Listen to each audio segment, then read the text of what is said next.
ایک دفعہ کا ذکر ہے کہ 3 بہن بھائی تھے۔ سب سے بڑے کا نام عبدالہادی، درمیان والی بہن کا نام آبریش اور سب سے چھوٹے بھائی کا نام عبد الرحمن تھا۔ عبدالہادی اور آبریش بہت شرارتی تھے اور کسی کی بات نہیں سنتے تھے، جبکہ عبد الرحمن ایک بہت فرمان بردار بچہ تھا۔ ایک دن ان کے والد نے کہا کہ باغ میں پھول بہت زیادہ کھل گئے ہیں، لیکن کانٹے بھی بہت ہیں۔ انہوں نے بچوں کو نصیحت کی کہ احتیاط سے کھیلنا، کیونکہ اگر کانٹے چبھے تو درد ہوگا۔ عبد الرحمن نے یہ بات سمجھ لی اور کانٹوں سے بچ کر کھیلنے لگا، لیکن عبدالہادی اور آبریش نے والد کی بات کو مذاق سمجھا اور بغیر احتیاط کے کھیلنے لگے۔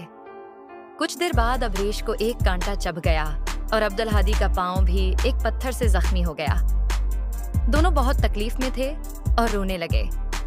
عبد الرحمن نے ان کی مدد کی، ان کے زخموں پر مرہم لگایا اور کہا، اگر آپ لوگوں نے والد کی بات مان لی ہوتی تو آج یہ تکلیف ہوگی نہ ہوتی۔ اس دن کے بعد عبدالہادی اور آبریش نے سیکھا کہ بڑوں کی بات سننا ضروری ہے، کیونکہ وہ ہمیشہ ہماری بھلائی چاہتے ہیں۔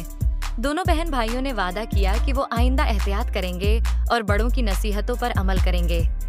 اس کہانی کا سبق یہ ہے کہ بڑے ہمیشہ ہمارے فائدے کی بات کرتے ہیں اور ہمیں ان کی بات مان کر زندگی میں کامیابی حاصل کرنی چاہیے۔ السلام علیکم۔ اگر آپ کو ہماری ویڈیوز پسند آئیں تو ہمارے چینل دا فیملی والٹ کو سبسکرائب کریں اور نئی ویڈیوز کی اپ ڈیٹس کے لیے بیل آئیکن ضرور دبائیں۔